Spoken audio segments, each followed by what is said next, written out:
Call me EXC Excellency, Honorable Chance Survivors, aka Birdman, Mr. Bird News. Anatie ki lega na bora chule ni. Anatie ki lega na bot luo weng. Taka de winyo leb luo. A chuli la tera mo mawando ngwatwer telu ne. Maru ngwatwer ganu ne. Ia chuli kany. Ti dan mapikara beach. Watie ki no bad mau. Watie ki ulana Gilbert.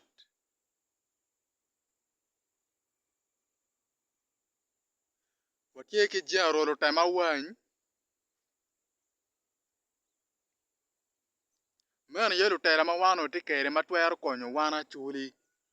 Eno na yelu tela ma wano twer ganu ne.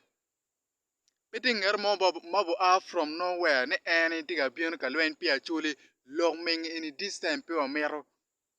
Ngen ma logo ngwinye ka ken logo pata na loga kama chiling ti ye this time wan piwa mero. This time dong wa yero dong lutela mada. Lutela moge ken ma bino background na weng beru yellow. Background na beru yellow. This time po ye. Achuri wandong wari temo no bad ma rong kwea ye. No bad ma ye no meno rong. Gen wano rong te kum no bad ma ye. No bad ma ye rong twer konyo wan.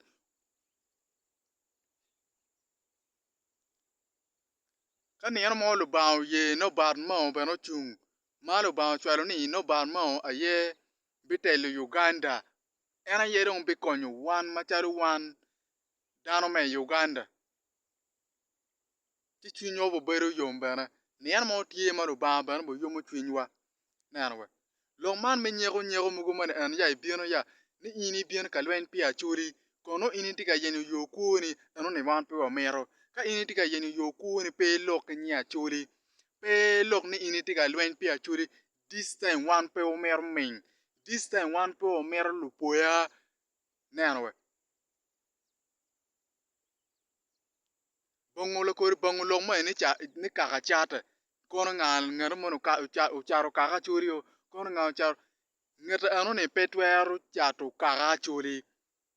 No chata ke kena ye NRM. Ngen maloko poiso na yo NRM ko charo bot people power kono kwe gini. Ngete anu ni po charo acholi. Po charo luo. O chata ke kene. Nyanwe. Machalo no bad mao. Wana chwelo wakero wangwa ikumi. No bad mao wanu wakero genwa ikumi dak wangwa bene te ikumwu. Wuni kwet General Otema Wany. Kiyo lana Gilbert.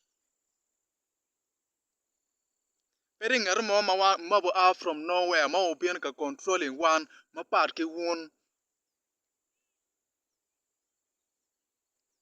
No bad mao piti la tela mo ma anatwer comparing ki no bad mao. En jo ma kwano nyingi in ero taga pa chuli. Ena yero taga pa lao. Ena yero taga pa lu. Ena yero taga pa luo. Ena yero meno wakero geni kume. No bad mao. General Otema Wany. Kido wendolo. Jone ina yero mbe konyo. Wan luo. Machari wan luo pa wale enenene. Bochope niyano mo ruba bena bo yeni. Wan machalu luo pe wabideno chan i Uganda enenene. Pe wabideno chan naga. Never. Nakori bango widano mani ni kono ini bibieno kono bilweni kono pe luo bibien lweni pe luo kono ini logo per na logo chate bot NRM. I logo ngwinyo bot NRM. Itawani wano mer mengeni. Itamani achuri kinini nini ka ini logo per ni a loga. Eri bieni bao lok ne itiga lwen pi achuli. Itiga lwen pe lao. Itiga lwen pe luo. Eno ni log ming. No bad mao. No bad mao. Ni yan mo tiye malo ba beno bo chimu. Mi beru president. No bad mao. Logo ina an pa tika loko nonsense. Atika loko kum loki kume.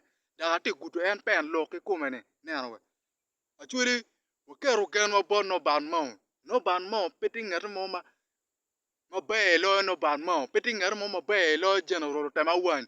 Peti ngar mo maber lo o windoro en lutela le enini giana ye bi konyo wan ero pini boss mi utima ye do mero uker ganwe kum boss mi utim petwer lwen peluo exactly wega wuch ati tieni utim boss mi petwer lwen peluo ini dak lo mo merbe an pedak ya kono ni amu ini kum lo ki kume utim boss mi nge mabe ni utim po charo luo utim pitwam charo luoro utim char ke kena ye nanwe so this time lutela dek an ma waro nyingine in ero utaka pachuli no bad mau general tama wan o windoro Gilbert Olanya John ina yedon be konyo wan luo dak John ina yedon wan wati kumge John ini wan pe o winu ko mo ke kane kumgi ero John ini ke balu nyingi mere ni politik i Uganda ini work lep work yet